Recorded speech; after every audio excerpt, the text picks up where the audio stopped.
one thing you guys should know is my real name is Mickey Taylor, Mickey. Paul is my middle name, and that's sort of the character that AdWeak. Yeah. So, Got but it. if you guys want to introduce me as Mickey Taylor, that's fine, especially since there's two Pauls here. So it might be. I guess that would work. That would Yeah. work. Not So a bad idea.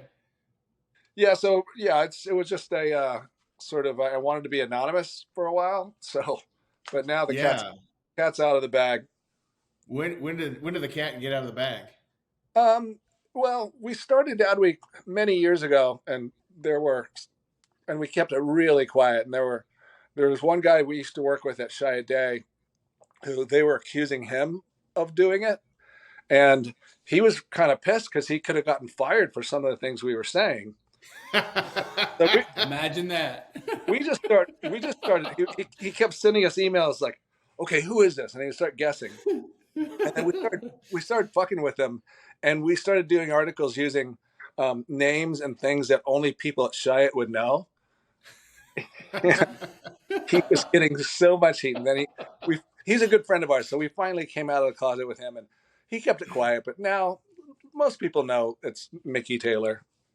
That's awesome. That's amazing. I can see where that could be very risque for someone who works for a corporate America. You know? Oh yeah, it definitely was. But tongue in cheek, yeah. Oh, so I came across your Twitter a while back from who was it?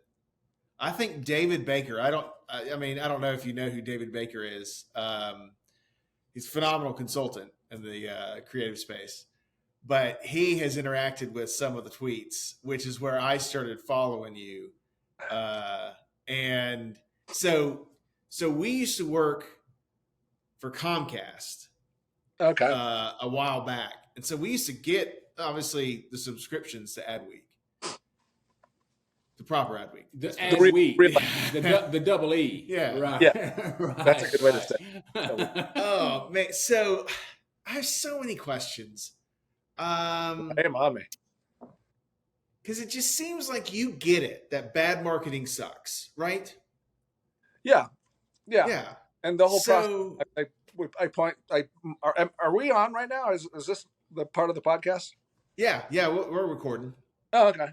I just sort of I've been at big agencies for so many years, and so I mock not just bad marketing, but process. You know what we mock, like the ridiculous processes, the approval processes, the red tape, the ageism, we mock everything, but the overthinking, right? Yep, overthinking. We do a line of coffee mugs, and one of the coffee mugs just says, "Let's overthink this some more." Yeah, right. Yeah, one more time, just a little bit. What? Yeah. Yeah. So we used to be a lot harsher on years ago. We were a lot harsher on, we would like really do a full critique on ads and TV spots we didn't like, but I sort of pivoted it a little bit to being more about processes and less mean spirited. And so I think we've been very good about that.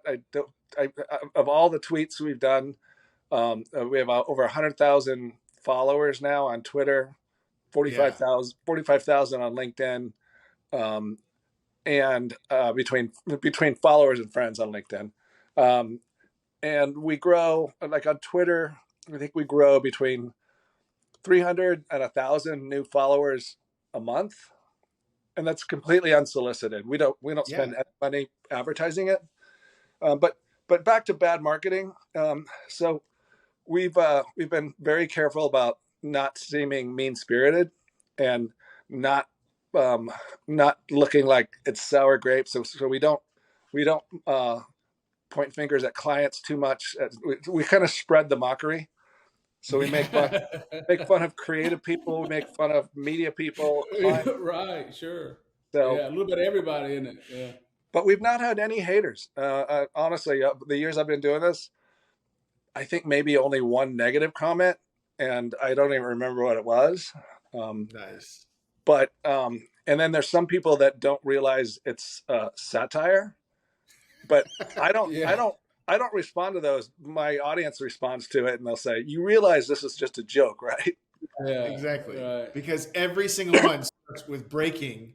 Yeah, breaking, like breaking news. At first I thought it was going to be like a shark attack, right? Breaking a shark attack on, New York coast. It's like, but what's funny to me is the fact that you say all the things that everybody's thinking, and people just don't want to say it, whether it be because they can't say it because of where they are, or they just, excuse my French, just don't have the balls. You hit the nail on the head. That's what we get all the time. It's like the one comment we get almost all the time, and we'll get back to bad marketing, your question, but the one comment we get all the time is, "It's funny because it's true." Yeah. And Yeah. people want to say it, you're right, but they can't say it.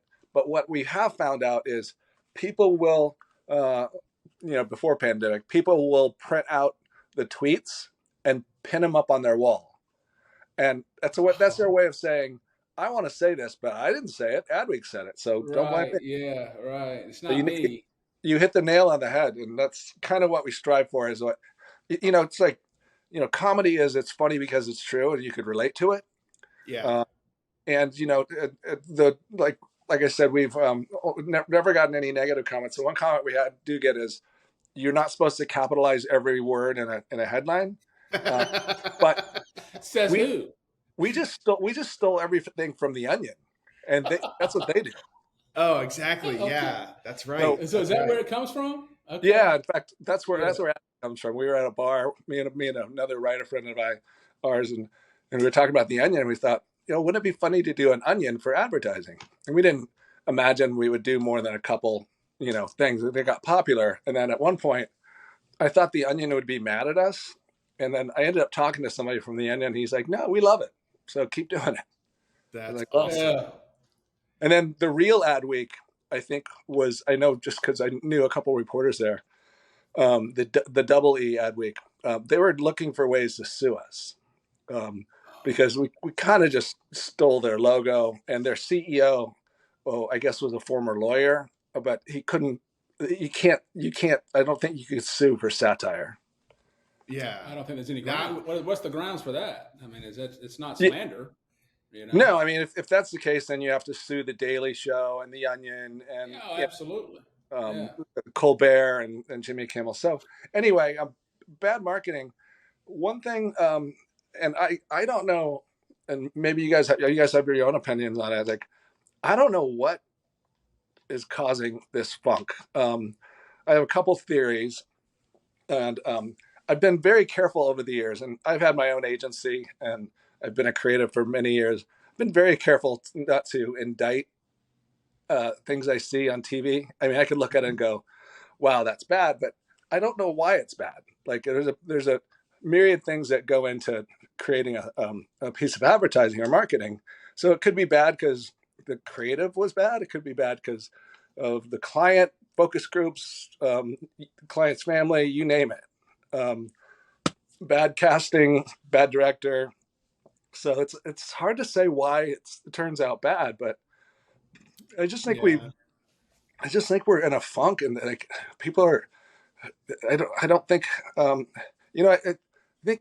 I think I'm divorced, and so I went after a divorce. You go through that sort of dating phase of Bumble and Tinder and Hinge. Oh boy, I can relate. I've been through it. Yeah. Yeah, Trust so me. I think marketing is just like dating. It's like if you start to look desperate, then it's a turnoff. So Big time.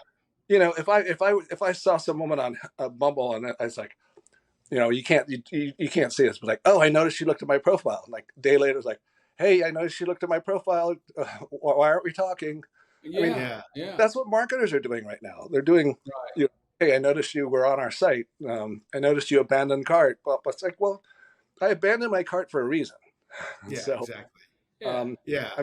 we're Don't chase me swiping. down, right? Yeah. Yeah. I mean, we're swiping the same way we do on dating sites. On TikTok, the moment you see something, you're either in or out, and you swipe. And I think that's what you do on dating sites. Like the opening picture, like, "Oh, seems interesting." And you scroll a little Mhm. bit more, and I just think that's what marketing is like. And I think marketers are so desperate to jam so much shit into a piece of marketing. Yeah. And I've always said this. It's like a piece of marketing. I think especially clients and even agencies, they want to jam 5 different copy points, 2 calls to action, bunch of product shots, a phone number, a shop now button. They want to jam everything in, and when they finish, they step back and look. It's like, wow, look at all the stuff we got in there. Yeah. But I've always said it's like pissing in dark wool pants. It's like it makes you feel all warm, but no, yeah, exactly. it makes them feel good. Remember that one? That's a good one. Yeah. But they got 2 CTAs in there. They got a bunch of product shots. They got a bunch of copy points. But it's just people just ignore it. Yeah. Well, so you are articulating exactly why I left the corporate world. Good. Just because we would be producing these spots and just the dumb things. It's like, hey, can we just show how much space I have in my store? Right? Yeah. I mean, we can, but why? Who gives it? No one cares. I mean, But I think it becomes, there has been enough people over the years that just spout off some random idea and then enough people adopt it. It's like you put all that stuff in there and it is within 72 hours, we scrub 92% of all the stuff we take in. Yeah. Like, yeah. And then it's a waste. It is. It's a waste of money with bad creative. Just a complete waste of money because people are ignoring it. They're swiping by it. Speaking of putting a bunch of shit into an ad, like I used to do a lot of radio in my agency days because I loved writing radio, and so yeah, I could look at a script without timing it and figure out if it's gonna fit within 60 or 30 between like 5-7 seconds, which you could trim out. And so I wrote a script. The client just kept adding stuff, and I was like, all right. And so we get to the session, and the talent reads the spot, and let's say it's a 30-second spot. I don't remember, but it comes out at 45 seconds, which that's 15. So you can't just trim 15. And so I sat there and I was like, all right. And it looks at the client. I was like, all right, what do you want to cut out? He's like, well, I don't really want to cut out anything. So I said, well, we're just going to sit here because he can't do that. Yeah. Right. It doesn't work that way. No, you got to. And so that's like I said, pissing in dark wool pants makes you feel good and warm, but nobody knows. Not effective. Right. Yeah. And so that simplicity that we once had, like, and I worked at Shy Day for many years, and a lot of other agencies did it very well as well. Just like it's gone, and it's. I mean, I like this whole this excuse me, this whole ad tech world of retargeting from that target and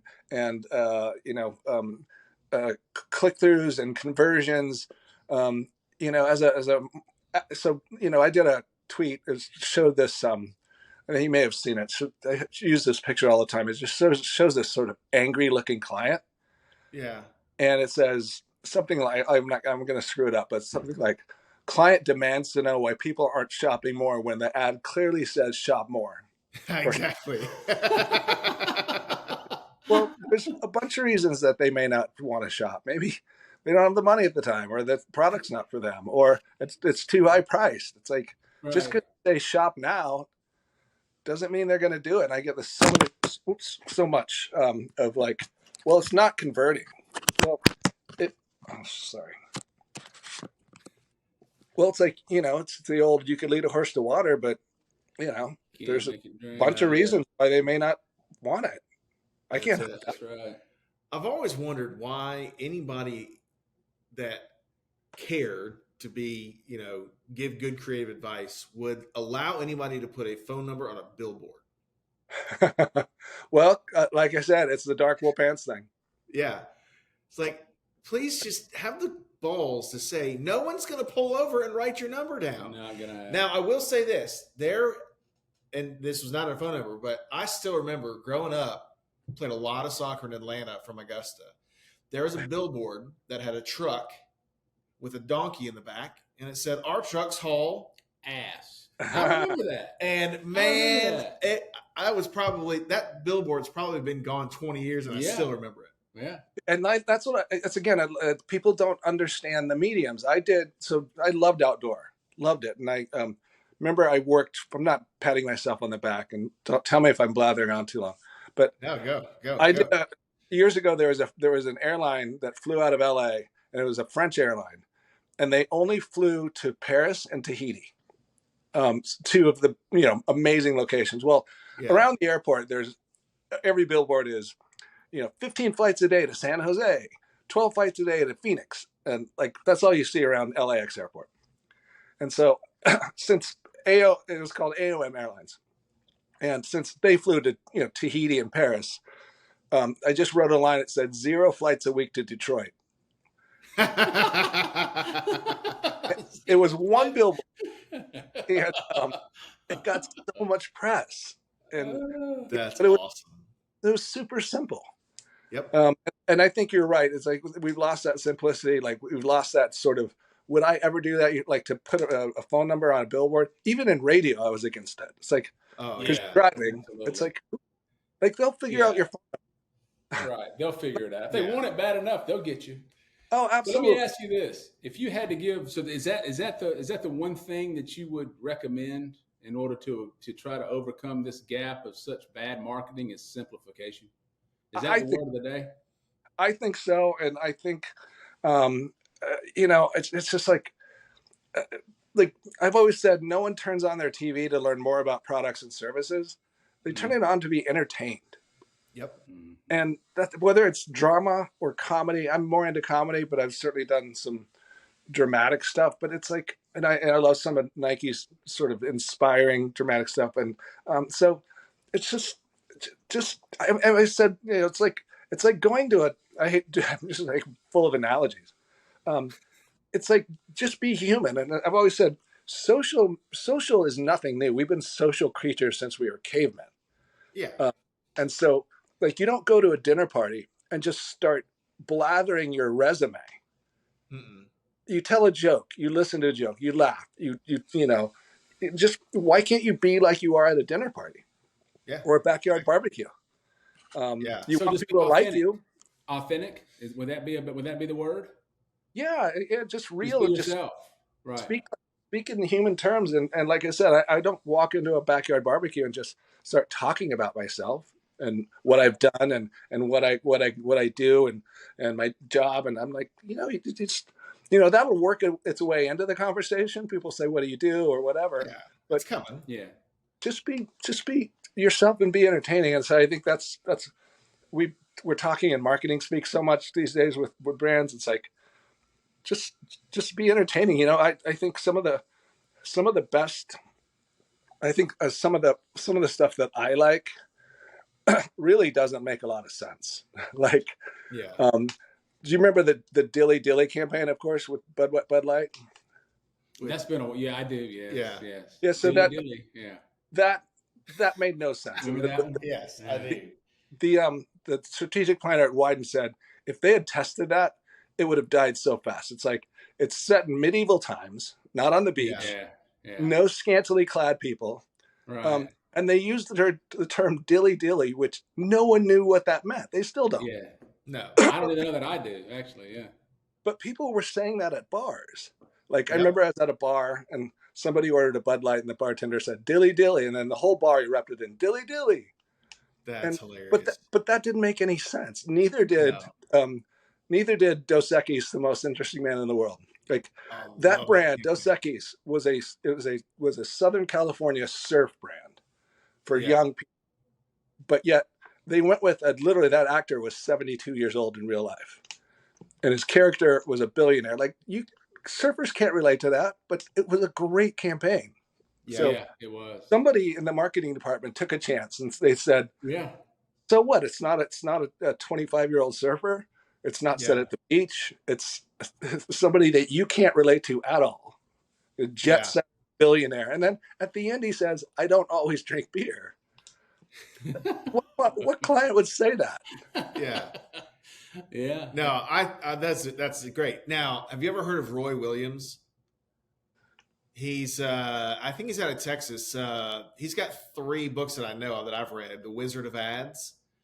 But he talks about, and I've learned a lot from him about fooling Broca, which I won't like get into all of the neuroscience behind Broca, but basically it's the part of the brain in a rough sense that filters all the information, right? So if anything that comes in that looks like we've already seen it, like, well, we're not going to even process that because we've already checked that off.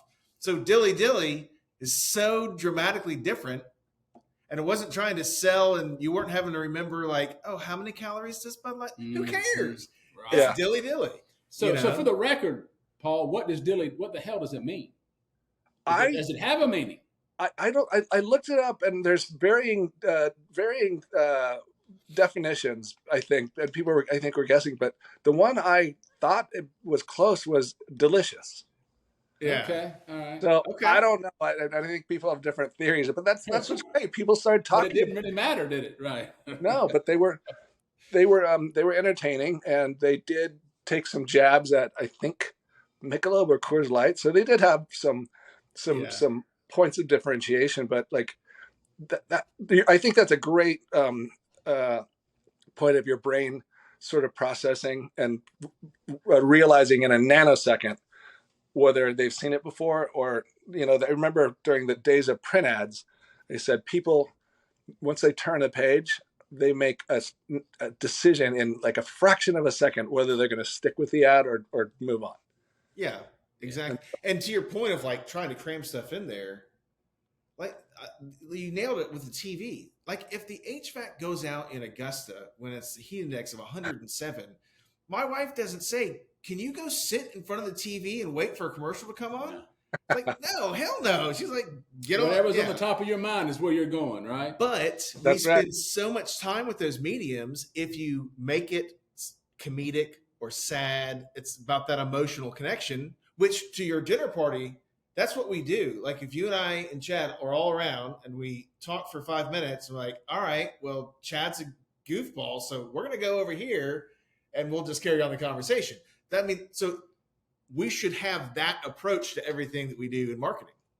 Yeah, I think there's so many analogies that we forget about when we're a marketer. So I'll give you one more analogy, and this I'm going to clean it up. It was in a movie called Colors with Sean Penn and Robert Duvall. I don't know if you remember that movie. They were cops. I don't remember that.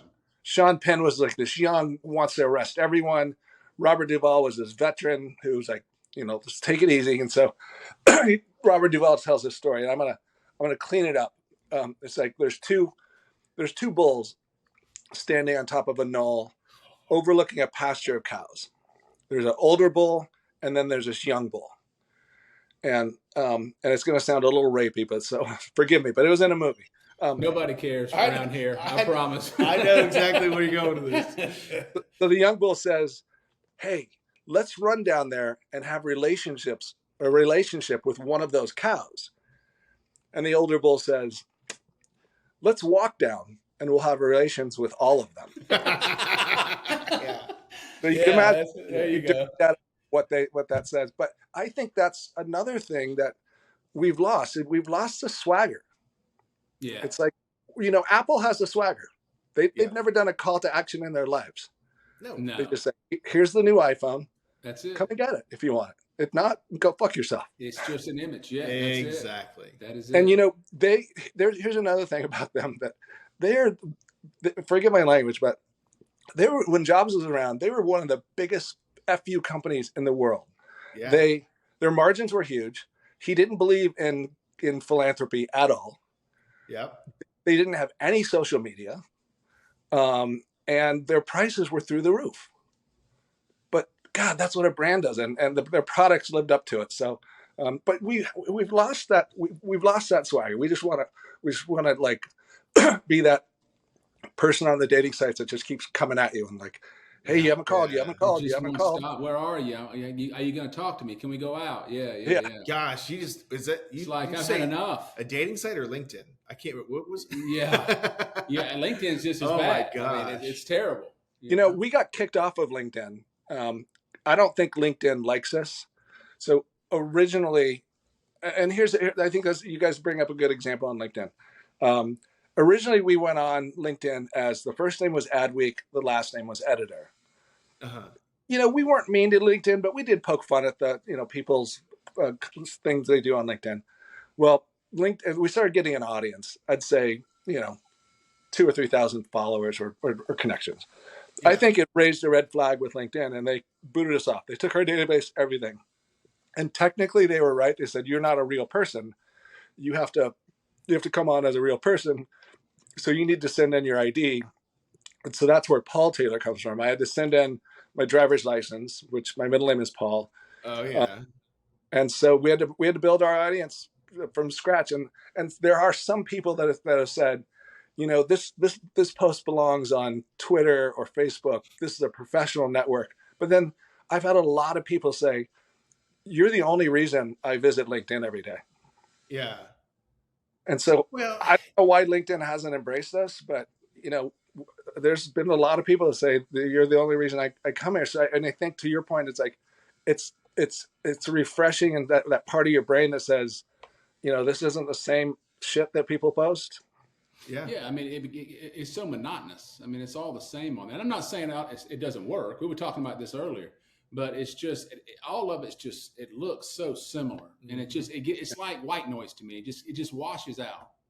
Well, it does work, and people have said that about everything over the years, and like people say, "Oh, books are dead," and it's like, well, J.K. Rowling has done pretty well with books. She did okay. Or like, movies are dead. Like, there's a lot of people who are doing really well with movies. Like, I could write a script right now and produce the script as a movie, and nobody goes and sees it, and I can say, "Yeah, movies are dead." Well, it's because I wrote a shitty movie. Exactly. And so, I all of our business has come from our AdWeak posts. So we actually do real paying work with brands. Right. And there's something going on behind the scenes here. Yeah. Yeah, it's like AdWeek doesn't pay the bills; it pays a little bit. But LinkedIn works because people reach out to me and say, "We love your voice. We really want to work with you. You get it." And so it becomes like a filter for people. Like, if people come to us through AdWeek, it's like, okay, they already get it. And so some people have said, well, and I tell them, social does work. I mean, we have over 100,000 followers that we've never asked for. They're all organic. On LinkedIn, we have 45,000. And they say, well, it's easy for you because you're not selling something. I'm like, damn.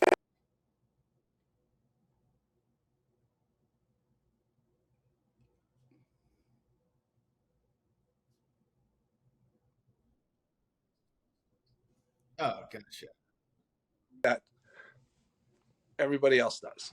Right. I always, so, yeah. Right. Well, so it goes back to the like Chad said, be authentic. You use the analogy going to a party and actually making friends. And I hate it because authenticity has now become an overused buzzword. oh yeah. But if you truly are like a human being, and the reason that it works for you is because you're just living your life, and you're not trying to make anything up. Right. And you're saying the things everybody's thinking. You're just doing it. Yeah. It's got the balls to say it, right?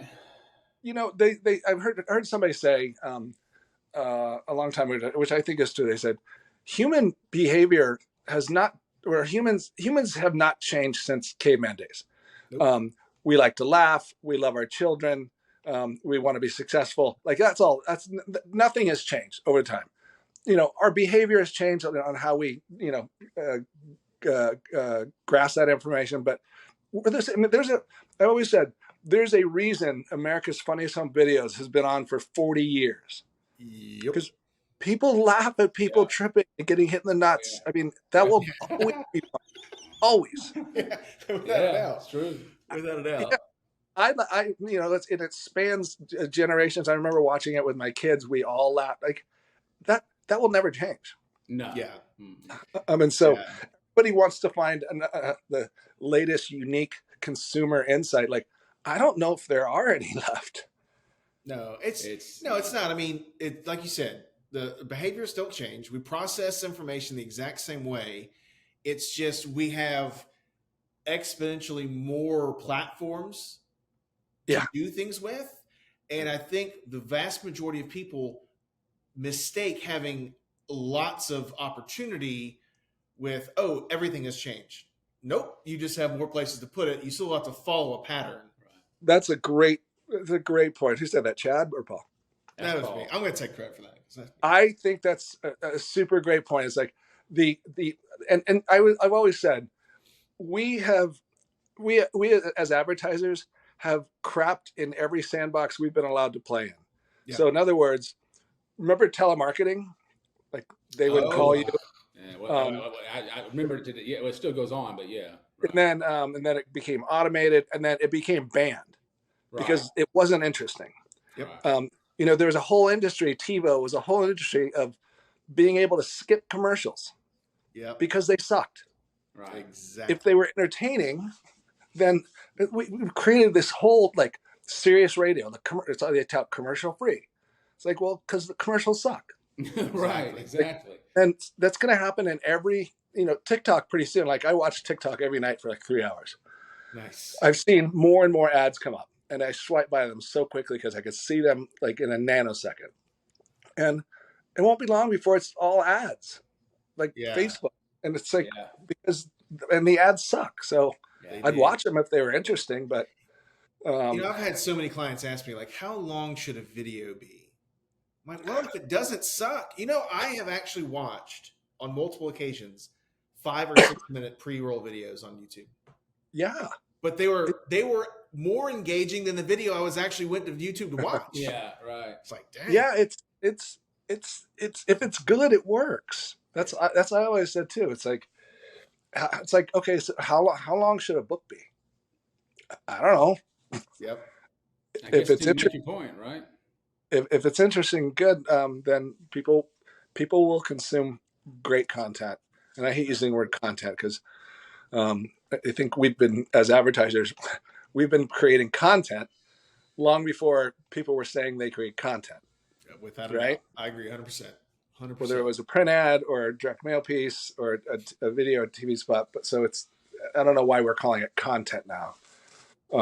Someone's trying to monetize the next greatest, latest thing, and unnecessarily. It just adds to the bad marketing. So let me ask you guys this question: what are you guys doing besides this podcast in Georgia? So, other than this podcast, so we came out of the corporate world, and to be quite frank, the first 7-8 years of coming out of that, we sucked just like everybody else did. And I overlooked what was the impetus of leaving the corporate world, which was learning about this consumer behavior. And hey, there's a distinct pattern. And if you use that, whichever media that you're applying it to, you can make great stuff. So, like any entrepreneur, like, oh, I can do this. So, screwed around for a while. And then now we've just niched down, just focusing on the branding, the brand language, I can't say how many businesses I've worked with that have a brand book, but nobody on their creative teams, employees know what to do with it because there's no direction to it and there's nothing behind it. It's just a checklist, So that's our focus now, is like giving that purpose. I love producing video. Still do select on stuff like that. But if it's not the right project, if we can't actually make something worthwhile that's engaging, I'm not interested. I love that. I love that attitude. It's like, just because you can do something doesn't mean you should do it. Yeah. And I feel like that with social is, if you look, I think Pizza Hut should just get off social completely. It's bad, nothing, isn't it? but if you look at their feeds, like 90% of their comments are negative, and their response always is, "Sorry for your experience. please contact our customer care center. We'll make That's this it. right. Like that's Mhm. their whole social. It's like, just get off. Yeah. Why are you there? Well, they make it right by giving you another bad pizza. Yeah. And you know what? Not everybody can be Wendy's. Yeah. Wendy's has done great with their social media. You know Yeah, what? I remember something back in the day with Wendy's. I don't know if you remember this. You may remember this. It was one of the best campaigns ever that has stuck. Remember the old lady that opens up the bun and says, "Where's the Oh, yeah. beef?" Where's Do you Where's the remember beef? that? Yeah. And then it was great. And I still have Yeah. people talking about it to this day. Where's the beef? Yeah. And that was not planned. Yeah. That was, it's like, I used to know the executive creative director at, I think it was DDB Chicago, whoever had Bud Light. And I was like, when you guys do stuff, do you just wait to see if it sticks and then you do more of it? He's like, yeah, that's exactly what we do. So like, just throwing it against the wall and seeing what happens. Is that pretty much it? Yeah, it's like, sometimes it's dumb luck. I mean, it's not always, planned out. I mean, when they did What's Up, he said, we didn't know it was going to take off, so we did more of them. Yeah. Oh man. And those are the days. Oh yeah, that was good stuff. That's for sure. Well, man, this is I really appreciate it. I have been a huge fan for a while now. So I just want you to keep up the awesome. Keep the satire coming. Yeah, Paul. keep it going. We need it. Well, the world needs it. I really apologize for missing the last two. I really enjoyed this, and let's keep in touch, and maybe we could put our heads together on something. That'd be awesome. All right. So before we go, though, I guess we should probably do an intro real quick since we just kind of stumbled into it. So, all right. Well, Paul, welcome to Bad Marketing Sucks. How have you been doing lately?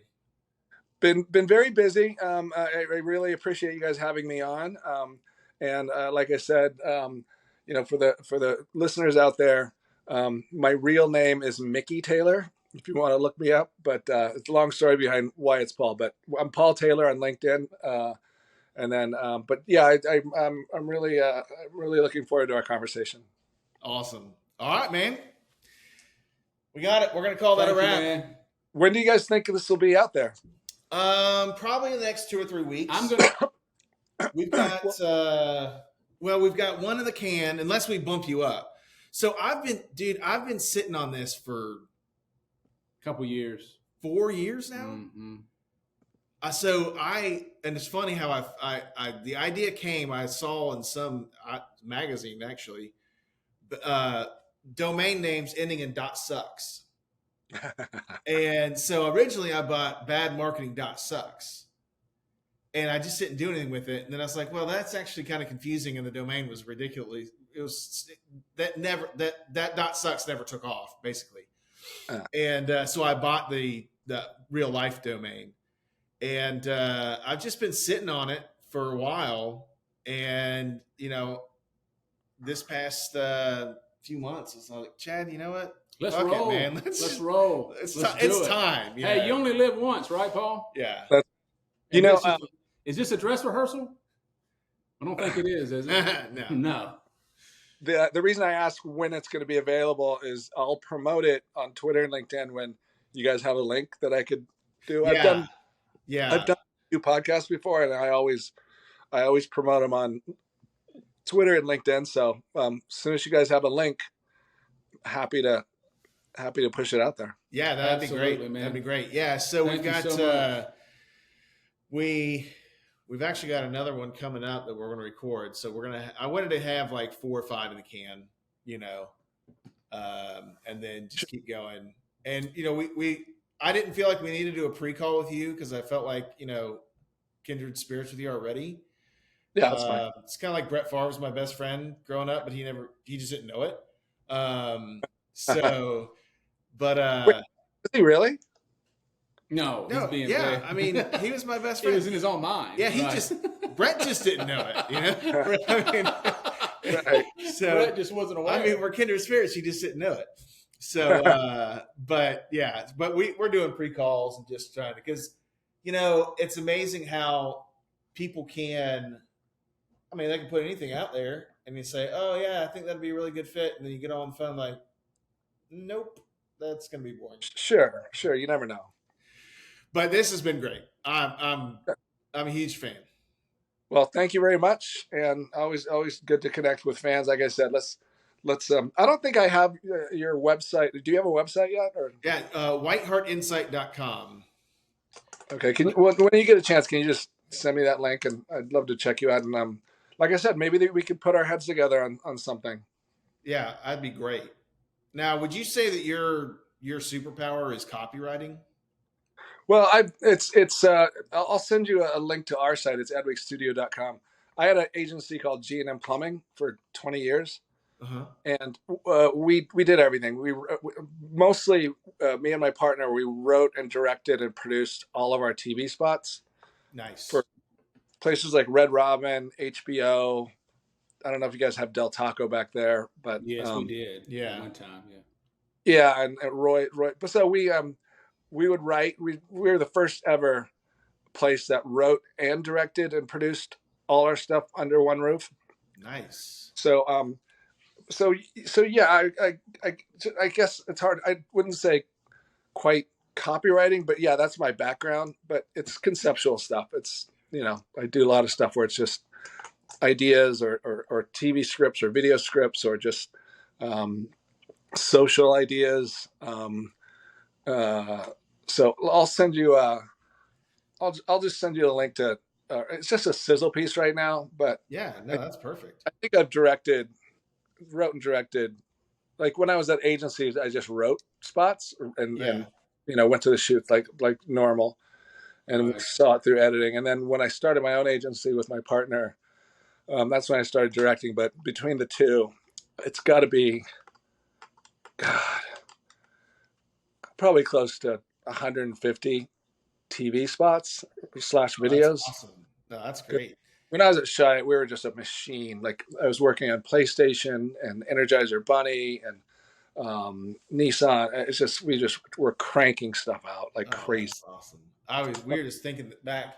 So when when we were at Comcast, we were still taking VHS tapes with those like portable VHS TV combos to get portables. Oh my gosh. Bad. Yeah. Oh Yeah. so bad. Yeah. But that's actually what like the first thing that sparked me when I knew I was going to have to get out of the corporate world was when the DSLRs, was that like 2006, 2007 when they started to become a lot more affordable. Yeah. So once those started to like get in the hands of some producers that wouldn't have had them otherwise, I saw so many just beauty in some of the shots and the editing and stuff like that. It's like, oh man, there's more to all this crap that we're producing. It was terrible. Let me ask you one question though, Paul, before we part ways here. What do you think? Do you think jingle marketing is dead? Jingle marketing? So no, when I say jingle, I mean, so for instance, let's say you've got a commercial 30-second spot, right? And at the end of it, you have a song, which is catchy, and it just sticks in your brain, to where you can't, you ever had a song stick in your brain to where you just can't quite get it out? Is that are those days over, or is that something that's still appropriate? They're not. They're not at all. In fact, I don't know if you guys have Red Robins back there, right?